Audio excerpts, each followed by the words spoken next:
Ja sam Mijomir Voštić, sin otetog Radomira Voštića, zvanog Rade, u selu Jelovac, kod Kline.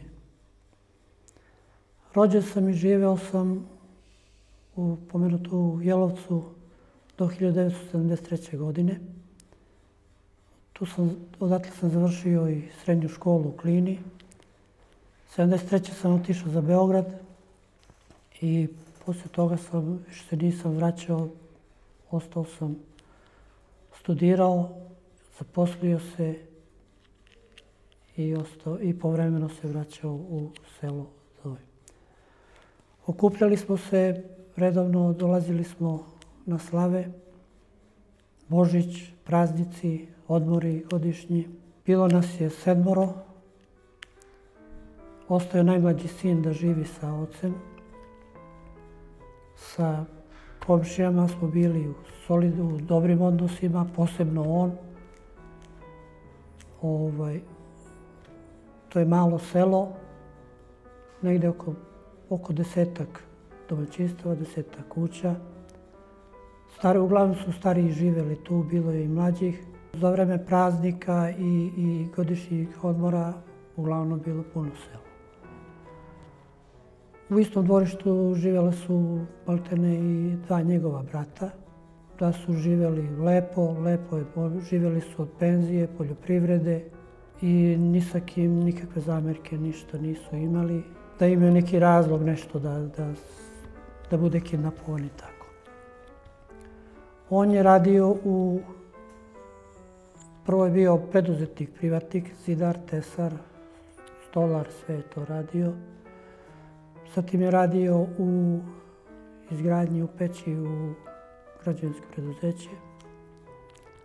Posle toga je prešao u komunalnu u Klini i odatle je penzionisan i ostao da živi na selu. Posle srednje škole i najmlađi brat i on je otišao, pošto tu nije mogao da nađe posao, otišao je za poslom. Ali je on najčešće dolazio i obilazio roditelje. Živjeli su njih 2, otac i majka Đurđa. Do tog sve to bilo lepo, skladno do 20. juna 1998. godine, kada je sa stricem i sa bratom od strica, sa njegovom braćom i sa bratom strica otišao na livadu da pokosi, koja je bila do šiptarskih kuća. Nije bila ali je bila 500 metara udaljena od naših kuća, a tako nešto 200-300 možda od prve šiptarske kuće. Stričevi su ranije završili, njegova rođena braća su ranije završili kosidbu i vratili se kući na ručak, na doručak. On je s ovim bratom od strica ostao malo duže da to završi, da još neki otkos i da to privede u kraju. Međutim, oko podne trebali su da dođu na ručak, nisu došli na ručak. Majka je otišla do livade da vidi, vidjela je da ih nema. Otrčala je, prijavila svima kroz selo. Nikoga, svi su se uzbudili, potrčali su, njih nije bilo nigde. Tako da je to već bila završena priča tada. Jurili su, išli kod drugih šiptarskih kuća da vide gde su, šta su, da se raspitaju, da ovo ono. Međutim, i šiptari su tog momenta i oni su napustili selo i oni su otišli iz sela, pobegli. To znači da je sve bilo organizovano i unapred pripremljeno. Da su ih čekali samo koga će i koliko će njih da budu. Prijavili su, pošto je bio i punkt, policijska ispostava je bila blizu, prijavili su, međutim nikog nije izlazio na lice mesta. Mislim da nikad nije izašla policija na lice mesta. Nikakav uviđaj nikad nije izvršen, ništa nije preduzeto od strane policije. Sutradan su To je bila, znači 20. jun je bio subota, u nedelju 21. juna napali su celo selo, pošto je to posljednje selo, graničilo se sa Drenicom, sa pretposljednje u opštini Klina. Oni su grupa ljudi i komšija i nepoznatih, i ono su prepoznali su pojedine. Napali su ih puškama, napali su ih oružjem, napali su ih uz pucnjavu. Ovi su se malo branili, okupili koliko su mogli, međutim morali su da napuste selo i selo su napustili na traktorima, na kolima koliko je bilo vozača. Ostali su i traktori, neki nije sve poterano tada. Znači, celo selo je tada napušteno i svi su otišli za Klin. Istog dana napadnuto je i selo Dušević. Tu su ubili jednog dečaka. U našem selu nije bilo žrtava, sem ovo dvoje. Nisu se tih dana vraćali su se možda posle mjesec dana. Sve su kuće bile zapaljene, tako da nije imalo gdje ni da se vrati. Opljačkano, zapaljeno. Probali su da se vrate da žive, međutim nije se moglo tu. Nisu imali nikakvu podršku ni od koga. Preselili su se u Klini, neki su bili privatno, neki u kolektivnim centrima do 1999. godine. 1999. majka je došla za Kraljevo kod nas. Bila je ovde. Mi smo obilazili tamo u Klini dok je bila. Molili je da dođe, ona nije htjela da dođe, htjela je da sačeka, da vidi šta će, kako će, gdje će. Nadala se pronaći će muža pa da opet nastave zajednički da žive, ali od toga ništa. Mi smo prijavili svim organima svuda gdje je moglo da se prijavi, gdje je moglo da se ode. Prijavili smo Crvenom krstu, Međunarodnom Crvenom krstu. Ja sam išao u Beograd, išao sam u tim organizacijama za ljudska prava. To sam preko veze ulazio, nije moglo ni da se uđe. Prijavio, obećavali su sve i svašta, bit će ovo ono. Išao sam i u američku ambasadu, međutim oni su sve, bit će to u redu, tamo vamo.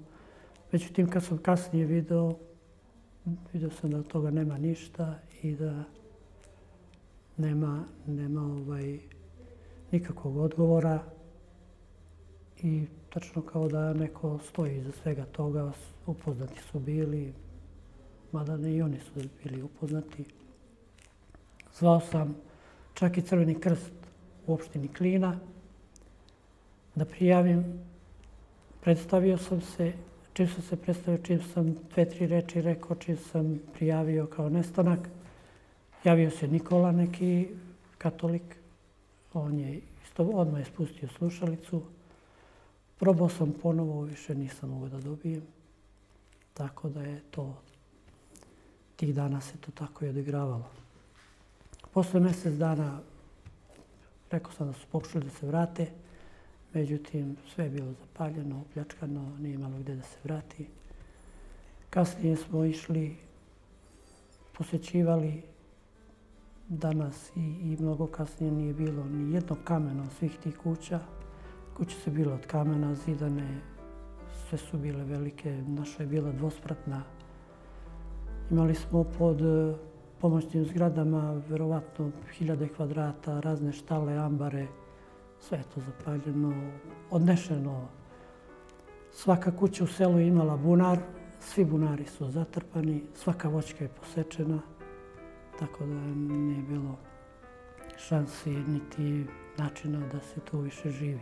Sve smo pokušavali, obilazili razna vrata, čak smo išli u Haški tribunal i to smo isto nešto preko veze su nam davali izjave. Vodio sam stričeve kao najbliže svedoke svega toga. Međutim, i oni ništa.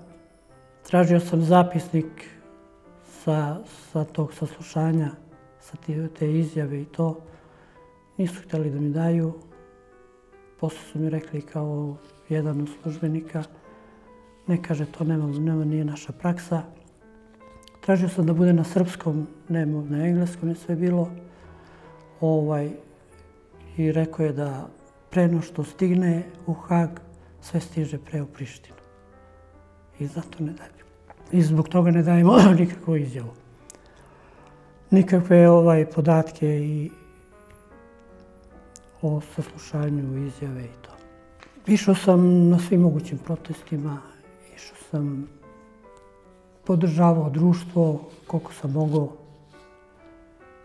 Išao sam i u Gračanicu i Merdare i međutim ništa od svega toga. Mislim da smo bili najbliži nečemu da ostvarimo kad smo bili na Merdarima. Međutim, ne znam zbog čega tada se stalo. Jer to je bio baš možda i najjači pritisak. Posle toga, majka kad je došla ovde, primila je 2-3 penzije. Poštar je rekao, moram lično da uručim. Stigla je naredba, ne smijem nikome da dajem penzije. Vjerojatno je neko rekao ili nešto. Bila je na moju adresu prijavljena. Ja sam podizao penziju i davao je kad je morali su da proglase, da zaključe slučaj da bi ona ostvarila neko pravo na penziju. Tako da od institucija, od države, ništa, nikakve, niti pomoći,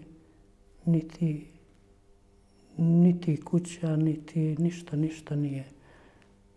Nikad možda Crveni krst, neki šporet, nešto tako, drugo niko ništa. Od svih nas, mislim da i u celom bratstvu on je bio poseban, tako da svima je pomagao, baš je bio dobrotvor i baš je čudo da je on tako dospeo, da on tako nešto doživi, jer je imao velikih zasluga i među Šiptarima i među Srbima. Bio je poznat u okrugu oko 30 km, sve do Peći i do svi su ga znali. Znači nikome nikad ništa nažao nije uradio, čak je više pomagao nego što je trebalo možda. I odricao se i svojih nekih da bi nekome pomogao. Bio je možda kao i stup celog rodstva tu, celog sela. Sve su njega pitali, a posebno nama kao porodici. Tako da vrlo nam je teško bilo posle njega i dan danas osjećanja ništa ne jenjavaju. Čak su i unuci vezani, iako su ga malo znali, tako bili za njega da i nama brane da idemo na Kosovo, jer plaše se tako da nešto bilo šta ne iskreno. To što se tiče, čuli smo, znamo da je bio posle u logoru odatle iz sela i odveden u Likovac. To znamo pouzdano da je tamo bio u Likovcu, u logoru, do kad ne znamo. Išli smo, javljali nam Šiptari da idemo, kao znamo gde je sahranjen, gde je ovo ono. Išao sam sa našim ovima da pretragu, međutim sve je bilo lažno. Da li je to, možda je tu negde, možda nije, možda ne znam šta je. Ali uglavnom očekivao sam i dan danas očekujem, ako ima ljudi, ako su oni bilo šta ovo ono, da će kad tad iz obaveza, iz moralnih i svih koje on prema njima učinio, da jedan korak naprave, bar da prijave gde je sahranjen, gde je, to je da li je bačen, sahranjen, kako šta. I dan danas tragamo, to nas najviše boli. To je sve što se tiče svega ovog. Razočaran sam u sve institucije, u sve. Mislim da je sve kupljeno, sve. To je. I da bez pritiska, bez reciprociteta ništa nikad nećemo ostvariti. Nikad. Znači, optužnica što se tiče toga, ovo ono, čudi me da je ni javno tužilaštvo, niti niko Evo ja javno podižem optužnicu protiv svih građana preko 18 godina iz sela Jelovca, Duševića, Resnika i Jošanice. Svih građana. Znači oni znaju. Svi koji imaju. I svi da se čim pređu Merdare, pozovu bar na saslušanje da daju izjavu. Išao sam kao za povratak kao predstavnik. U Peći su uhapsili čoveka samo što je pokazao neko prstom na njega, Jovanovića. Jedva se spasio, mjesec dana je bio tamo u pritvoru, zarobljenik kod njih, bez ikakvog razloga. Bio je da posjeti ono i vidi, bili smo zajedno, sa mnom do mene bio, između mene i njegove supruge, prišao je policajac, zagrlio ga i odveo u zatvor. Policajac Srbije. Kao dobio je naredbu da ne bi bilo ekscesa, možda bi bilo još gore da je nešto drugo bilo. Tog dana, 20. juna, u selu Jelovac, na livadi koju smo zvali Velika livada, prilikom kosidbe kidnapovani su Voštić Radomir, zvani Rade, moj otac, i njegov brat od strica Voštić Dragutin, zvani Drago. Naše bratstvo Voštiće godinama živi u tom selu. Ima nas još i u 2-3 sela, Duševiću, Klinavaci, ali se uopšte ne zna otkad živimo, znači starosedelci smo, niti se zna koren i poreklo našeg prezimena, niti od kada to Niko od nas nije bio neki problem da je bilo državi i bilo kome dobro toga. Da je pravio. Znači, svi su bili dobri domaćini, dobri zemljoradnici. Od Voštića je kidnapovan još Nenad, a prilikom napada na Jelovac i Duševića, u Duševiću poginuo dečko, 18. godina, Oliver Zajić.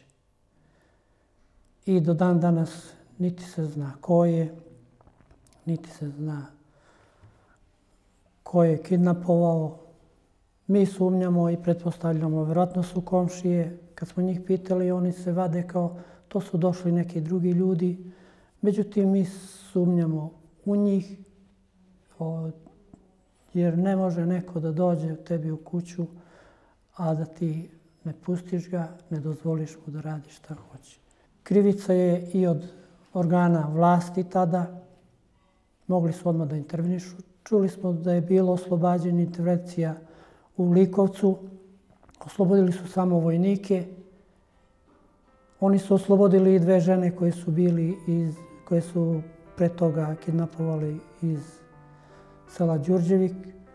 One su potvrdili da su stigli u logor, da su ih doveli do logora i čuli su kad su davali izjave. I komšije su nam potvrdili isto da su otišli uz našu dolinu, uz potok, da su ih odveli uz potok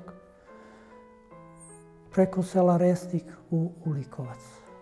Međutim, kad smo se nadali da će sve to da se nekako reši, da dođu bolji dani, u Goraždevcu se dogodilo još jedno ubistvo našeg sestrića Panta Dakića i do dan danas za isti zločin niti se zna krivac, niti je bilo ko odgovarao pred bilo kojim organima, niti znamo naše službe šta su, dokle su stigli po tom slučaju.